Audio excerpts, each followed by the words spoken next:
क्या?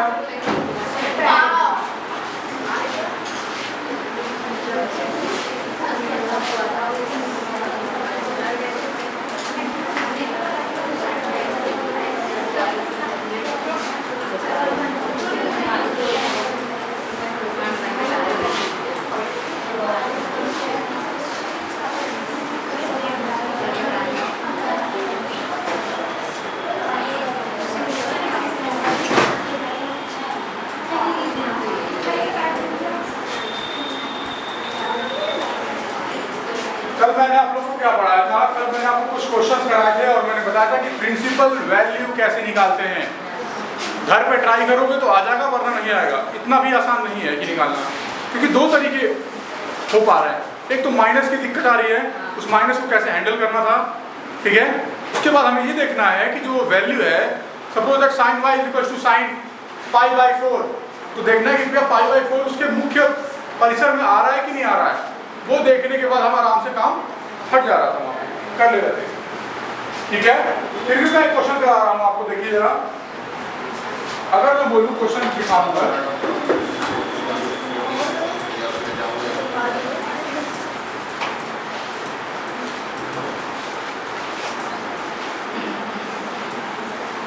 इसका principal value निकालिए जरा। तो cot इनवर्स √3 का प्रिंसिपल वैल्यू निकालना है, मुख्य मान निकालना है, ठीक है। सबने फोटो ले लिया? हाँ,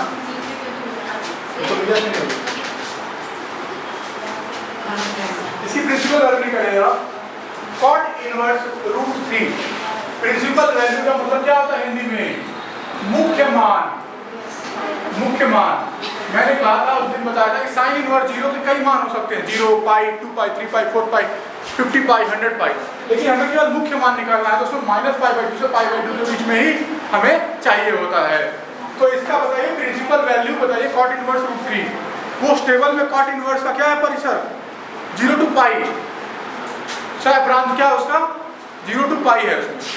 तो मुख्य प्रांत का जो परिसर है, मुख्य उसका परिसर जो है वो ये है, मुख्य शाखा का परिसर। इसके मुख्य शाखा का परिसर क्या होता है? cot इनवर्स का। वो टेबल देख लो, टेबल मुख्य शाखा का परिसर क्या है? वो 0 to π है, 0 to π है। 0 to π सम्मिलित नहीं होंगे। इस चैप्टर में सबसे इंपॉर्टेंट वो टेबल है जो मैंने कल आपको लिखवाया था। वो टेबल जिसको याद है, 50% इसका काम उसी टेबल से हो जाना है, जिसको याद करने में मुश्किल से 5 मिनट लगना है। जिसको वो टेबल याद होगा उसका दिमाग बहुत तेज दौड़ेगा कि ऐसे क्वेश्चन करना है मुझे। अब इसको बताइए कैसे करेंगे? Find the principal value of cot inverse √3। हम कैसे करेंगे? तो इसका आंसर बताएं। इसको मान लो y, cot इनवर्स √3 को y मान लिया है। देन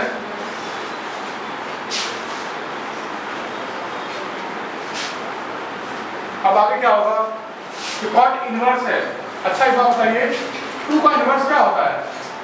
1/2 नीचे आता है कि नहीं आता है? cot इनवर्स कैसे होगा फिर? जब cot y इधर आ जाएगा, √3 का मान कैसे लिख सकते हैं cot में?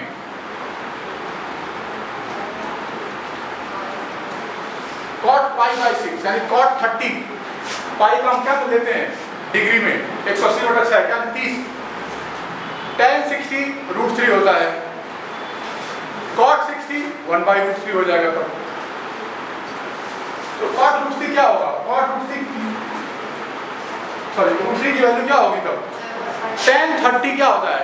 tan 30 1/√3। तो cot 30 कितना हो जाएगा? 30 है। cot 30 क्या हो जाएगा? उल्टा √3। क्योंकि मुझे पता है कि tan 30 डिग्री क्या होता है? 1/√3 होता है। तो cot 30 क्या हो जाएगा? √3 हो जाएगा। वही किया मैंने। समझ से पढ़ो, ऐसा तो ठीक है ना। cot 30 क्या होगा तब? √3। ये भी आप ट्रिग्नोमेट्री पढ़ रहे हो, आपको टेबल याद होना चाहिए, मान वैल्यूज निकालना। अब एक बात बताओ, मेरे पास क्या आया? cot y क्या आया मेरे पास? cot π/6। अब क्या मैं cot से cot हटा सकता हूँ क्या यहाँ पे? क्यों हटा सकता हूँ? क्यों हटा सकता हूँ? क्योंकि ये जो है π/6 जो है, जो उसके वो π/6 किस में लाई कर रहा है? 0 to पाई में, ठीक है ना, उसके मेन ब्रांच में लाई कर रहा है, मुख्य शाखा, ठीक है ना, उसमें लाई कर रहा है।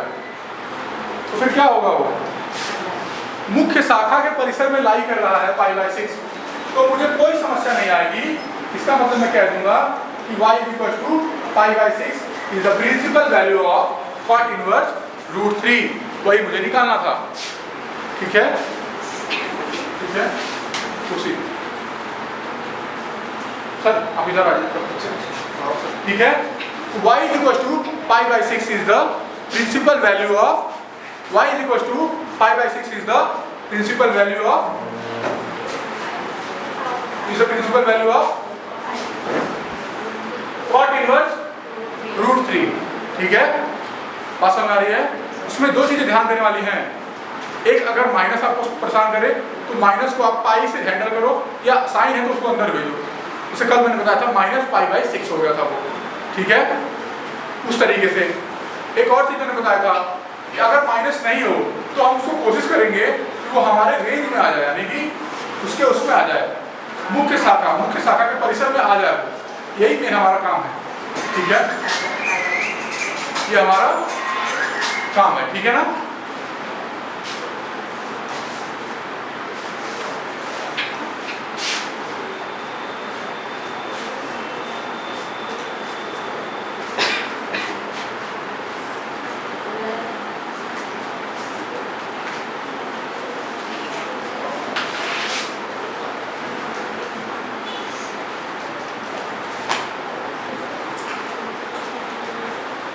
अगला क्वेश्चन नोट करिए इसी को। निम्नलिखित के मान ज्ञात करिए, निम्नलिखित के मान ज्ञात करिए।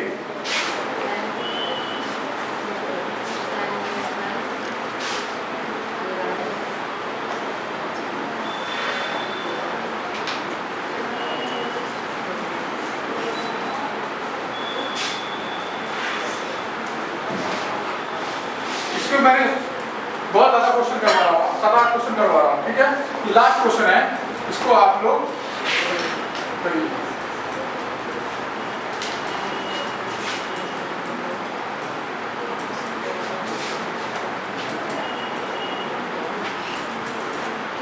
इसका मान बताइए जरा।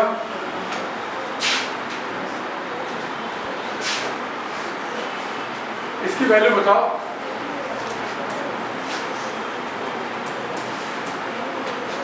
Find the value.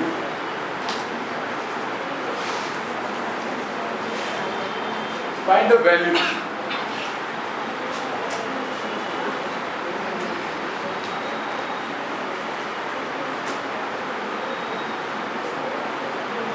tan inverse 1 का क्या होगा?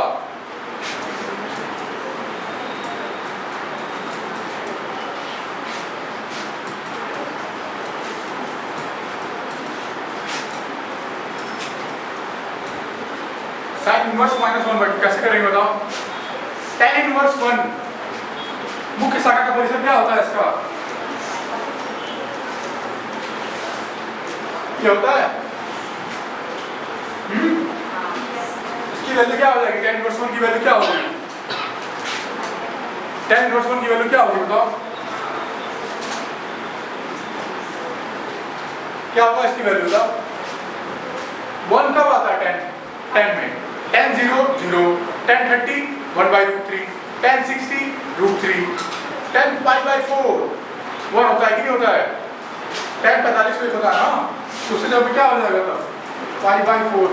अब π/4 इसमें लाई करता है, उसके मुख्य परिसर में लाई कर रहा है, मुख्य शाखा के परिसर में लाई कर रहा है π/4।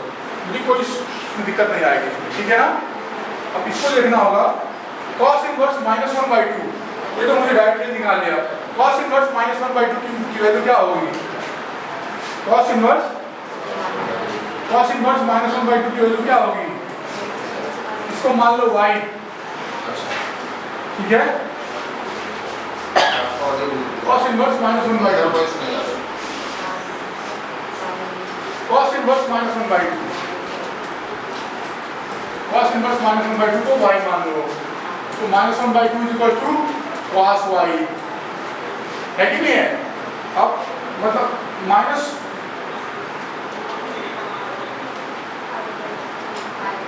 वन बाई टू क्या लिख सकते हैं? कॉस साइन 30 1/2 होता है, कॉस 30 1/2 नहीं हो सकता है, तो कॉस 60 होगा अभी।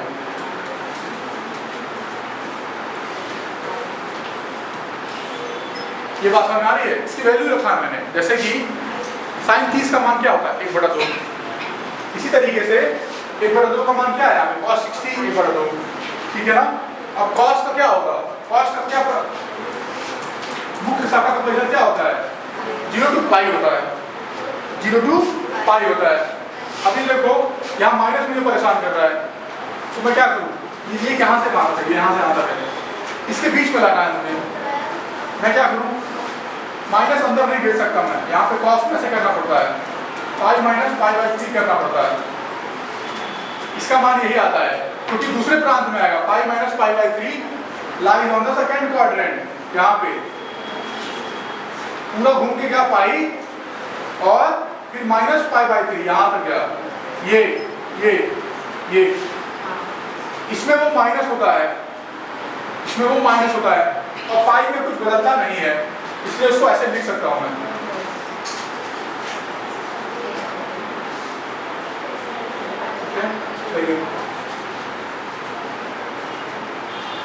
ठीक है ना? ये क्या हुआ मेरे पास? cos y हुआ।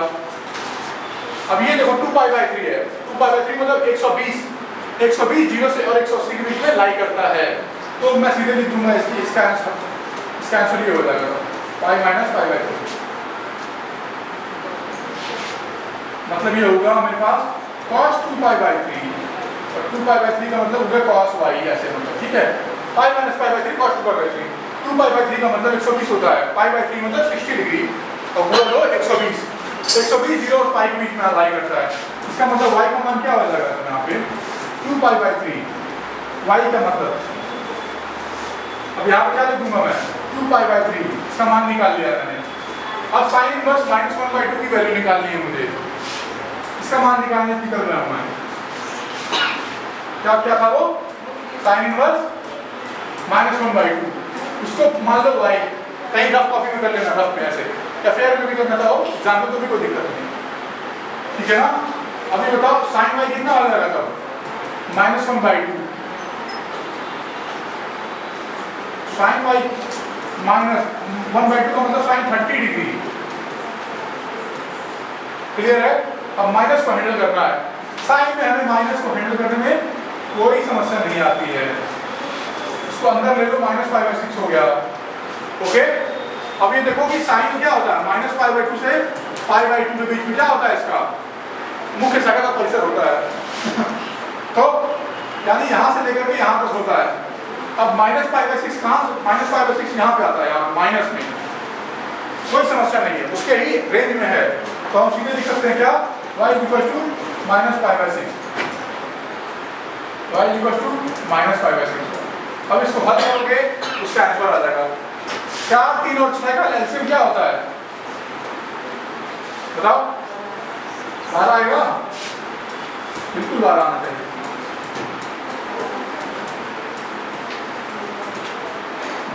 ठीक है, तो ये कितना हो जाएगा? 3π + 8π - 2π, कितना हुआ इसको? 11 से 2 9π/12, 3 से 3 काटेगा, 3 3 का 9, 3/12, 3π/4 इसका आंसर आ रहा है। करो।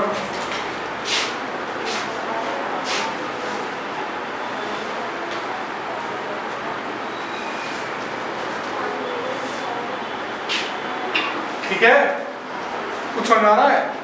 4 समझ में आएगा तो अच्छा डायरेक्ट भी नहीं लिखोगे आप पहले इसकी वैल्यू निकालोगे, इसका मान निकालोगे, उसका मान निकालोगे, जैसे मैंने आगे निकाला था।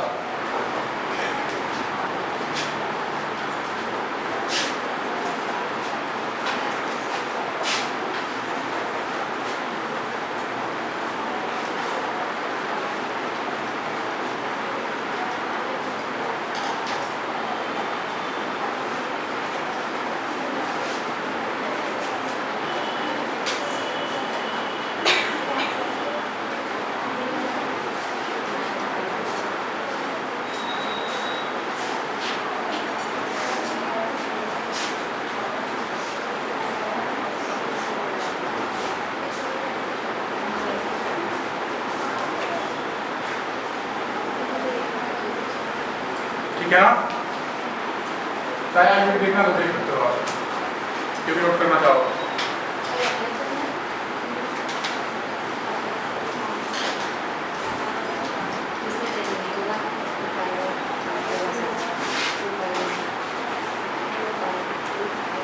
एक क्वेश्चन करिए, हो गया? नोट कर लिया? कौन आ रहा है कि नहीं आ रहा है? एक और सवाल इस पे करिए, ये 10वां सवाल है। ये आप लोग का सिलेबस इतना कम है, ये एक टॉपिक के 10 सवाल नहीं करवाओ तो भी कोई दिक्कत नहीं है, सिलेबस अपने आप कंप्लीट हो जाएगा।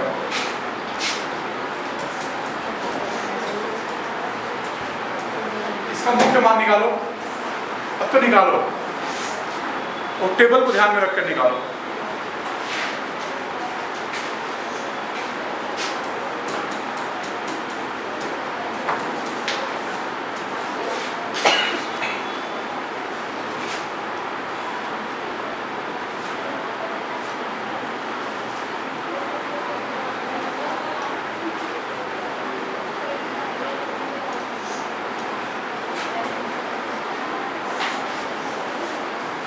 मुख्य शाखा का परिसर रख दिया मैंने यहाँ पे।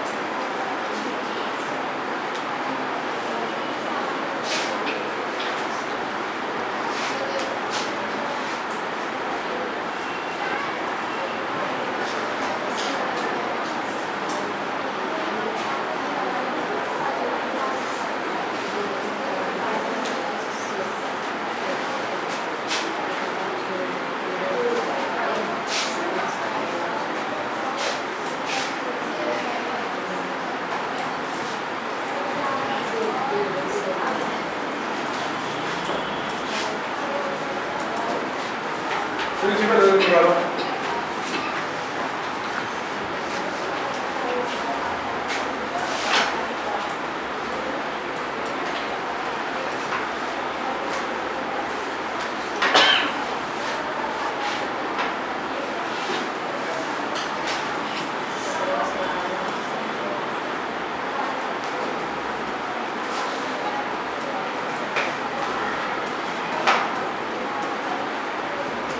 वैल्यू क्या होती है? 2/√3 किसका मान होता है? सेक 20, सेक 30, सेक 40, सेक 60 किसका मान होता है? हाँ, कैसे कैसे पता? सेक का उल्टा क्या होता है? कॉस। तो √3/2 आएगा, मतलब कॉस में √3/2 कब आता है? हाँ, 30 डिग्री पे। साइन 60 का मान क्या होता है? वेरी गुड, साइन 60 का मान होता है √3/2, तो cos 60 का मान क्या होगा? 2/√3। Very good. नहीं, हाँ, cos 30 का मान क्या होता है? सॉरी, cos 30 का मान क्या होता है? cos 30 का मान क्या होता है? √3/2। ठीक है, sec 30 का मान क्या होगा? 2/√3। उसको क्या लिख सकता हूँ मैं? sec 30 degree. 30 डिग्री का मतलब π/6। बस इतना ही काम करना, खत्म। अब π/6 देखो, π/6 में 30 डिग्री क्या इसके बीच में आ रहा है? क्या आ रहा है? ये 0 से 180 है, इसमें 90 डिग्री नहीं लेना है, 90 डिग्री हैवी लिखो, 60 है। 0 से 180 के बीच में π/6 आ रहा है, बस एक लाइन लिखो, सिंपल सी बात है। थोड़ा एग्जाम में यहाँ पे थोड़ा लिखना होगा, ठीक, एग्जाम में लिखना होगा। हम जानते हैं कि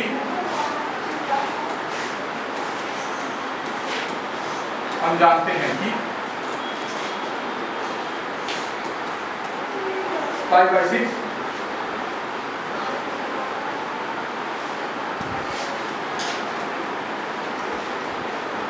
सेक इनवर्स के मुख्य शाखा के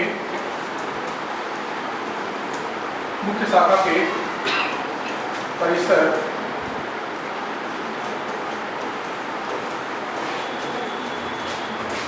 में है।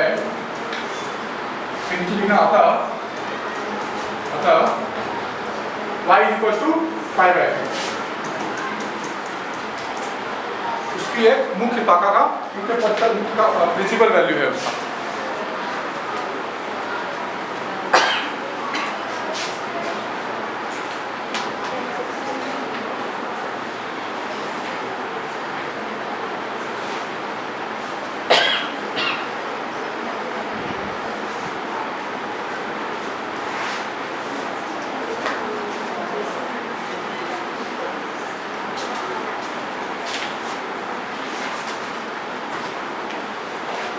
ओके, टॉपिक ऑफ हो गया, 10 सवाल बहुत है। अगला टॉपिक है properties of inverse trigonometric function.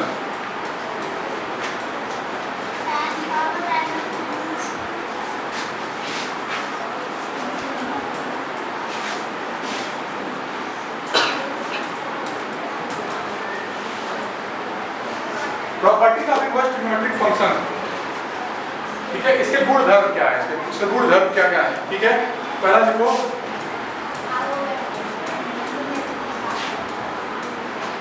ठीक पे चले जाओ फटाफट।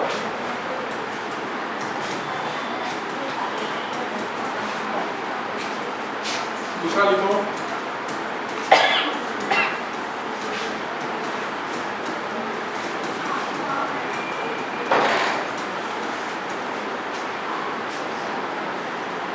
ठीक है।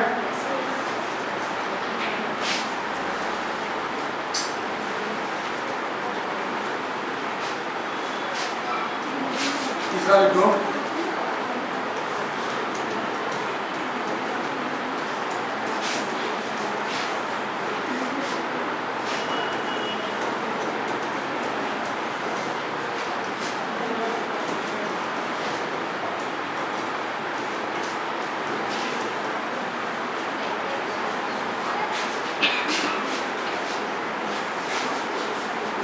नोट कर ले, यूज में आएगा।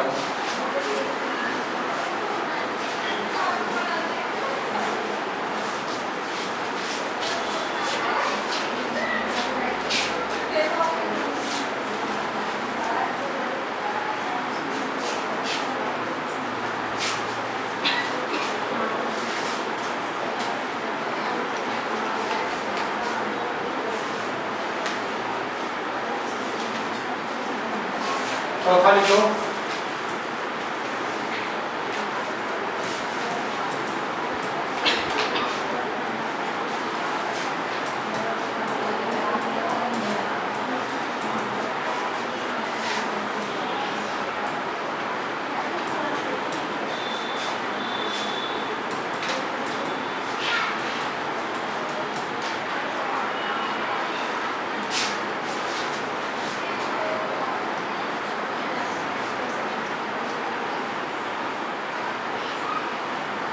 ये फार्मूला भी याद कर लो एक बार।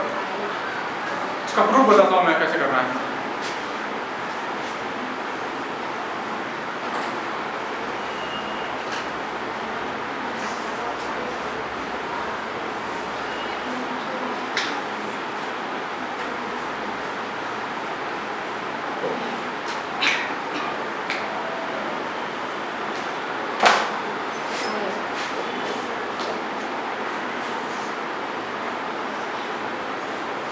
Sine inverse 2x under root में 1 माइनस एक्स स्क्वायर, नोट कर लिया।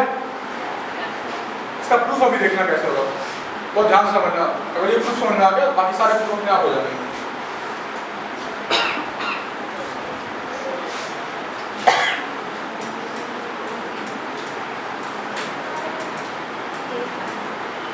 देखना ध्यान से, ठीक है ना। इसका प्रूफ देखना, मुझे प्रूफ क्या करना है, देखो पहले मुझे प्रूफ क्या करना है, यहाँ पे 2 साइन इनवर्स x प्रूफ करना है, 2 साइन इनवर्स x प्रूफ करना है, ठीक है ना। सॉल्यूशन देखो, इसमें देखो let x is equal to sine theta, x बराबर मैंने मान लिया साइन थीटा मान लिया, ठीक है। देखना है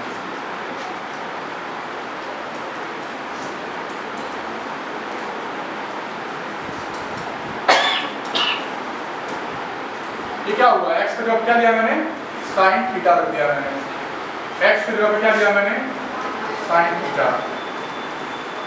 ये बात समझ आ रही है,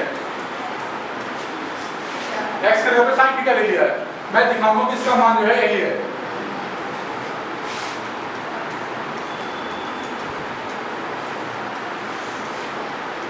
one minus sine square theta क्या होता है, cos स्क्वायर थीटा। ये क्या हुआ, 2 साइन थीटा, और ये क्या हुआ, cos theta. 2 sine theta cos theta कितना होता है, 2 साइन थीटा cos थीटा कितना होता है, बताओ साइन 2 थीटा होता है, साइन 2 थीटा होता है, ठीक है। और ये जो x की वैल्यू हमें यहाँ से यहाँ तक दी गई थी, ठीक है। यानी कि एक बात 1/√2 कब आता है? π/4 पे आता है। साइन π/4 क्या होता है? 1/√2। साइन π/4 क्या होता है? 1/√2। यहाँ पर 2 थीटा हुआ है तो देखा ये किसके मान में आ जाएगा? ये वो मुख्य शाखा के परिसर में आ जाएगा। थीटा जो है वो मुख्य शाखा के परिसर में आ जाएगा, क्योंकि x यहाँ से कहाँ तक था? -1/√2 से लेकर के +1/√2 तक था, यानी 45 के बीच में था। एक बात करो तो अगर कोण के बीच में बात करो तो, लेकिन 2 थीटा कर दूंगा तो क्या हो जाएगा? 90 और -90 के बीच में आ जाएगा। वही तो मेरा मुख्य शाखा का परिसर होता है साइन में। साइन में मेरा मुख्य शाखा का परिसर क्या होता है? -π/2 से π/2। अब π/2 और -π/2 इंक्लूडेड। थीटा कहाँ से कहाँ तक आ रहा था? 45 से -45 के बीच में आ रहा था, क्योंकि जो हमें x मिल रहा था वो -1/√2 से लेकर के +1/√2 के बीच में आता है। साइन 45 क्या होता है? 1/2 होता है। 2 थीटा मतलब क्या हुआ? +90 से -90 के बीच में आ रहा है ये थीटा। इसकी वजह से साइन इनवर्स साइन कितना हो जाएगा? ये केवल 2 थीटा बच जाएगा, ये हट जाएगा अपने आप, ये हट जाएगी अपने आप। जैसे हर पहले 10 सवालों में हटे थे, क्यों हटे थे? कि मुख्य शाखा के परिसर में आ रहे थे। 2 थीटा, अब थीटा का मतलब क्या होगा? थीटा का मतलब साइन इनवर्स x, थीटा का मतलब 2 साइन इनवर्स x, वही तो आ गया, which is equal to RHS। Proof हो गया। ऐसे प्रूफ आपके साथ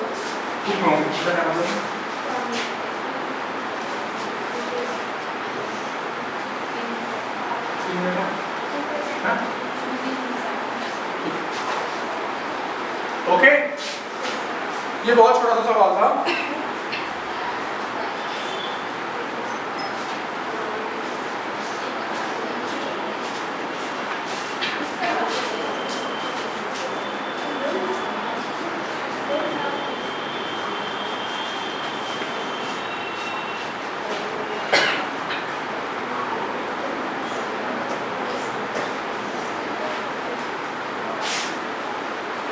ये मेरी समझदारी थी कि मैंने यहाँ पे x की जगह पे sin थीटा दिया था, तो तुमने बोला था 1 - sin² थीटा।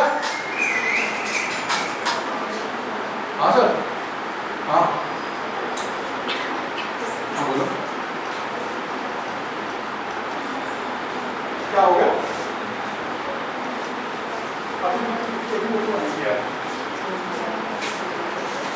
जब विद्यालय आऊंगा तो आपके साथ बैठ के बताऊंगा। अरे मैं परसों मैं कल आऊँगा, कल कॉलेज आऊँगा, कल आपके साथ बैठूंगा। मुझे नहीं आता, मैंने नहीं किया कभी। हाँ कल आ जाऊँगा एक करने के बाद।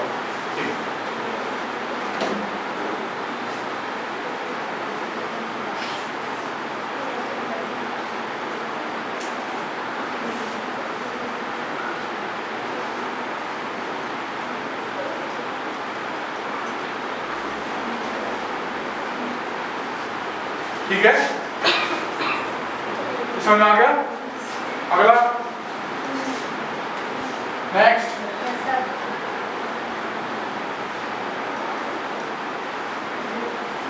एक क्वेश्चन और मैं आपको दे रहा हूं होमवर्क, ये कर लेना जरा।